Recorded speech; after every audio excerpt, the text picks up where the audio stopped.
Ahojte všetci, vítajte pri mojom videu o mojom 7-dňovom pôste, ktorý bol súčasťou väčšieho pôstu, 21-dňového pôstu, ale momentálne je to o tom druhom dni toho 7-dňového pôstu, kde som pila len vodu a nesladené čaje, bylinkové, prípadne čiernu kávu, bez kofeínovú v mojom prípade. A vlastne točila som také ako ústrižky z toho dňa, ako som sa cítila, a tento začiatok len o tom, aby som vám doplnila informácie, čo sa vlastne deje s tým telom. Samozrejme, k tomuto videu som tiež napísala aj blog, kde je to detailnejšie podpísané, takže nebudem to úplne rozoberať. Ak si to chcete prečítať, je to dole v popise videa, niekde tu.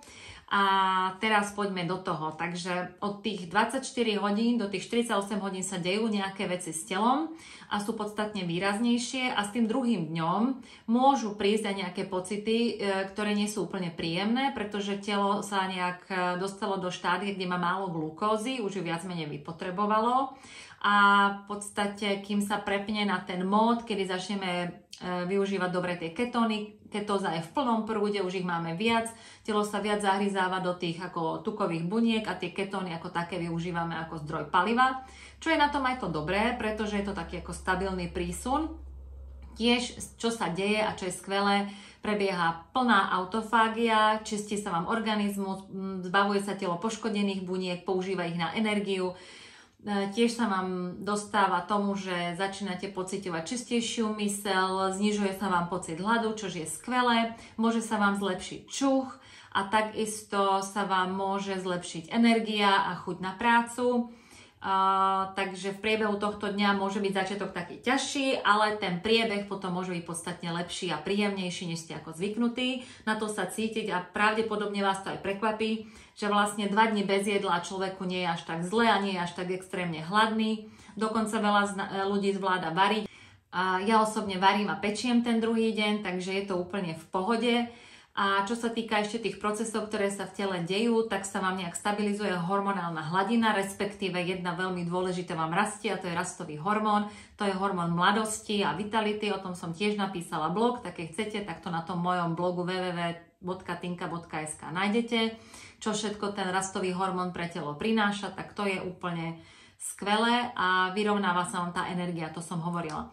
Čo som ako keby ja zažila počas toho pôstu, a uvidíte to aj vo videu, tak vlastne ja mám vždycky kritických tých 36 hodín, je to nejaká zázračná hodinka, možno musíme na tom popracovať, aby som tomu toľko neverila, aby tie pôsty to neprinášali so sebou, ale v podstate ide o to, že okolo 36 hodín sa necítim nejak veľmi úžasne, veľakrát to padne na moje ráno, kedy sa budím, a tentokrát to nebolo úplne výnimkou, oblieval ma studený pot, točila sa mi hlava, nebolo mi veľmi dobre, ale tiež okolo 10. sa to v pohode znormalizovalo a začala som fungovať, vedela som pracovať na počítači, mala som obchodné stretnutie, uvarila som obed, upiekla koláč a potom večer som ešte pracovala na záhrade. Takže celkovo to bolo úplne super. Čo sa mi ešte také udialo extra, zlepšil sa mi čuch, veľmi dobre som cítila vône a väčšinou som mala väčšinu dňa sucho v ústach, ale to ma aspoň motivovalo piť vodu. A tiež čo tam bolo, že ma mierne bolelo v oblasti obličiek, ale je to zaujímavé, každý pôst má niečo. Jeden pôst ma boleli kolená, predtým pôst, keď som robila dlhší, ma boleli oči. Tentokrát si to vybrali obličky. Takže je to také, že v každom pôste je niečo, čo sa hojí a nejakým spôsobom to prebieha.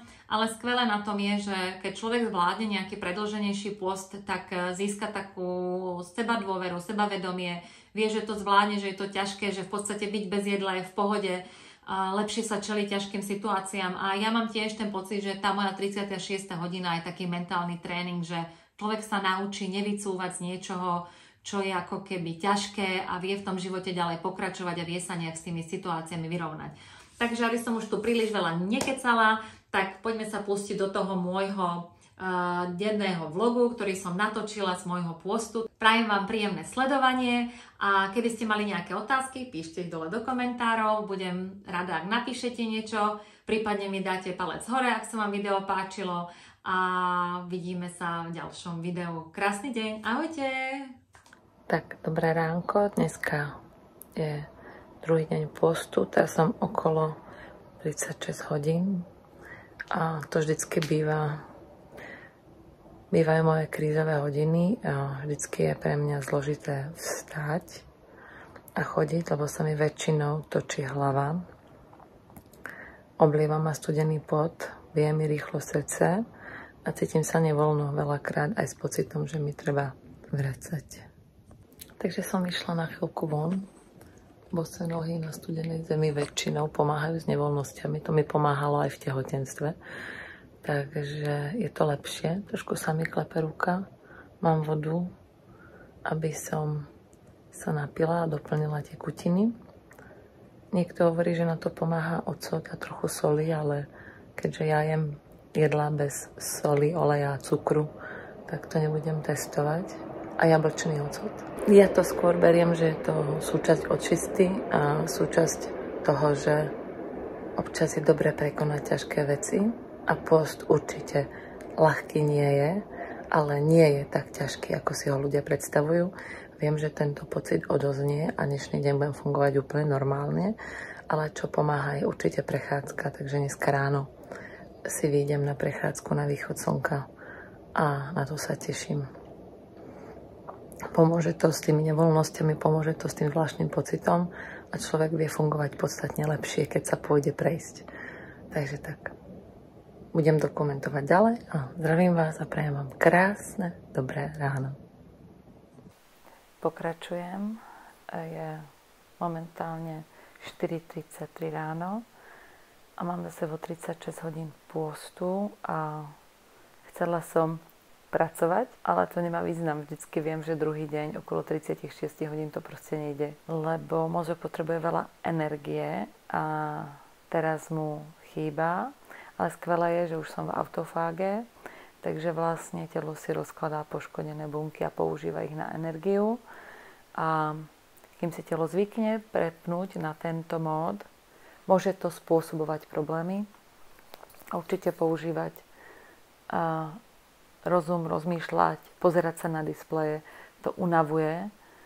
Spánok bol inak dobrý, len som sa zobudila 0:33, krásny čas. Trebalo by mi ísť na záchod, na malú. A potom som hneď nezaspala, takže musím si oprieť ruku nejak, nevládzem držať telefón na točenie. A zobudila som sa o 3:30 a vedela som, že ešte potrebujem pol hodinu.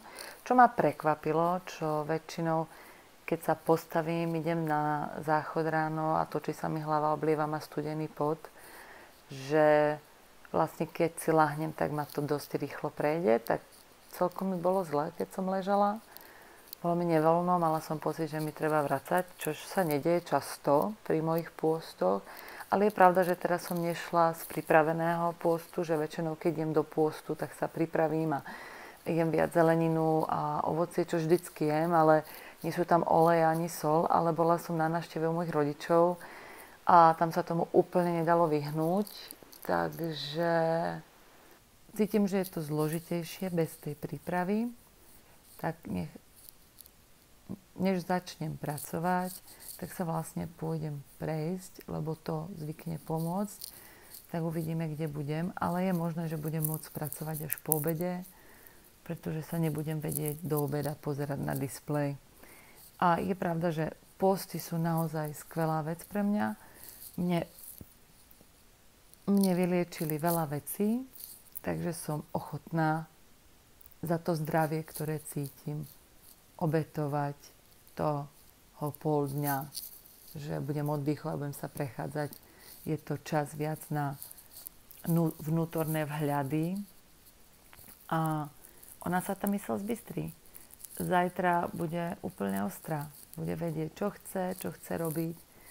Budem aj vládať, väčšinou to tak vždycky je, ale budeme dokumentovať túto cestu. Každý pôst je iný, lebo sa robí v inom štádiu týždňa, alebo položenia, alebo kde je zdravie a tak, takže uvidíme. Ale inak iné problémy nejaké nemám. Jedine cítim, skúsala som trochu tej octovej vody, mne to nefunguje, mňa z toho viac páli, že aha, je to nepríjemné. Dala som si len jeden malý hlad, takže robiť to nebudem, dostanem na čistej a možno dneska maximálne kávu, bez kofeínovú, alebo čaj, to neporuší pôst. Takže, ahojte.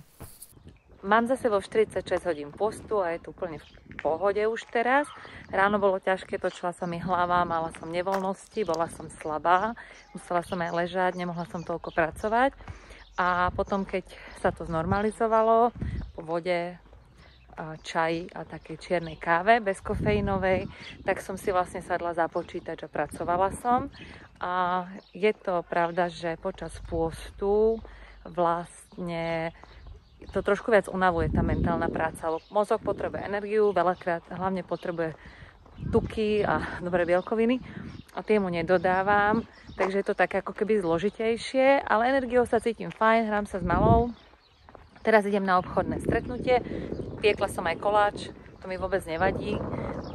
Zlepšil sa mi čuch, tak cítim výrazne vône. Mám takú lupinovú korenistú kávu na linke v papierovom sáčku a vždy, keď prejdem okolo, tak keby bola celá kuchyňa toho naplnená. Takže je to moc fajn. Užívam výhľad. Takže je to paráda. Tak prebieha to momentálne dobre. Hlad nejaký veľký necítim, ale cítim. Dneska som ešte hladná, zajtra to už prejde podľa mojich skúseností a bude super jasná myseľ, na čo sa teším.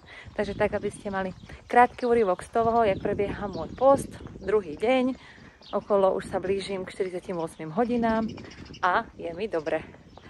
Post číslo 2 úspešne za mnou, 48 hodín.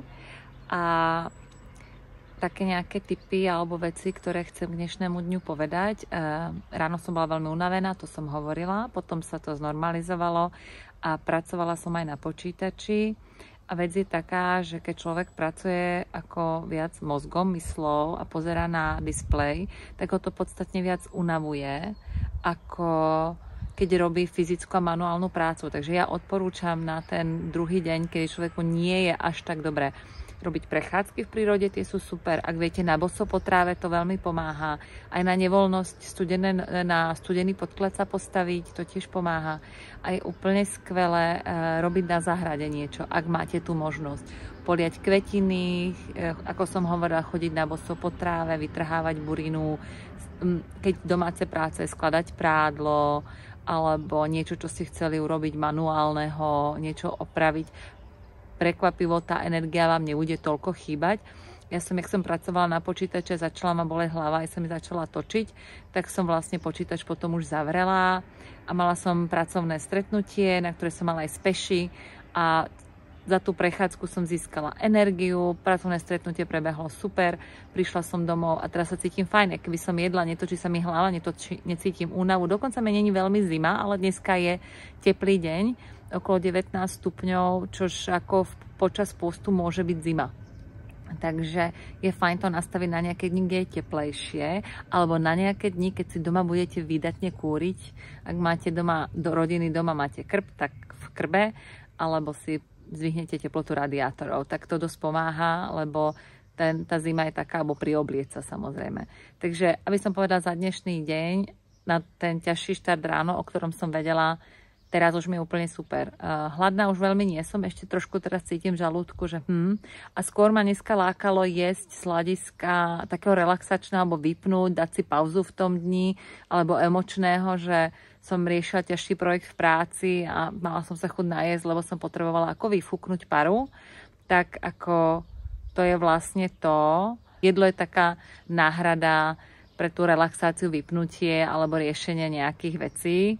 Je dobré v tom pôste, že vlastne sa naučíme ovládať tieto pudy a potom to emočné jedenie sa podstatne zníži. Skvelé ešte na pôste je, že sa vám upravia chuťové bunky, pretože my si zvykneme na chuť soli a cukru a veľakrát to musíme zvyšovať, aby sme tu sol a cukor cítili a zvýrazia sa nám chute v dobrom, viac nám bude chutiť ovocie, zelenina a nebudeme potrebovať toľko soliť. A to je na tom ako fakt dobré a je to prospešné pre telo. O tom určite budem robiť ďalšie videá alebo minimálne blogy, lebo videá vždycky plánujem a nech sa k tomu neviem dostať, to zeditovať a vydať a tak. Takže, ale aspoň takto. Takže takto druhý deň a určite budem dokumentovať aj zajtra, ako sa mi ráno vstávalo a ako to prebiehalo, čo som robila, tak skratke. A teším sa na vás v ďalšom videu alebo blogu. Čau, čau.